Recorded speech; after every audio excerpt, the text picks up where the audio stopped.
নমস্কার বন্ধুরা, রকমারি রান্নাঘরে তোমাদেরকে স্বাগত। সবসময় তো ধনেপাতা বাটা খেয়ে থাকি। আজকের ভাবলাম ধনেপাতার একটু ভর্তা বানিয়ে দেখি কেমন লাগে। কিন্তু অসাধারণ টেস্ট হয়েছে। বাড়িতে সবাই বলল খুব সুন্দর হয়েছে, একতলা ভাত নাকি এমনিতেই খাওয়া হয়ে যাবে। তাহলে চলুন বন্ধুরা, দেখা যাক আজকের এই রেসিপিটা। আমি ধনেপাতা ভর্তা বানানোর জন্য নিয়ে নিয়েছি পেঁয়াজ কুচি, আদা কুচি, আর নিয়ে নিয়েছি কাঁচা লঙ্কা আর রসুন কুচো কুচো করে কেটে, আর একটা টমেটো ও ধনেপাতা নিয়ে নিয়েছি। ধনেপাতা ভর্তা বানানোর আগে আমি টমেটো দুটি ভালোভাবে পুড়িয়ে নেব।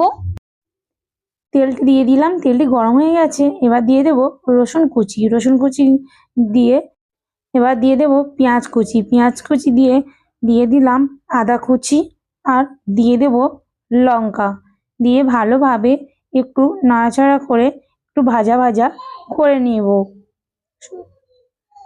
রাঙা রাঙা ভাব চলে এসছে। এবার দিয়ে দেবো ধনেপাতা কুচি দিয়ে দিয়ে দেব পরিমাণ মতো লবণ দিয়ে আর একটু কিছুক্ষণ ধরে ভাজা ভাজা করে নেব।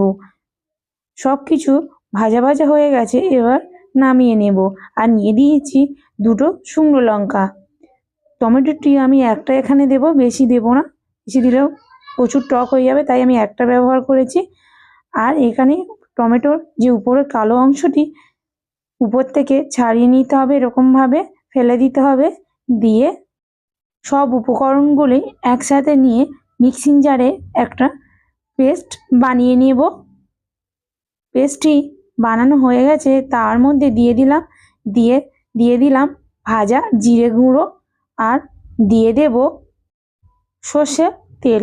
এখানে একটু সর্ষের তেলটা একটু বেশি পরিমাণে অ্যাড করতে হবে, করলে খুব ভালো হয়, টেস্টটাও বাড়ে।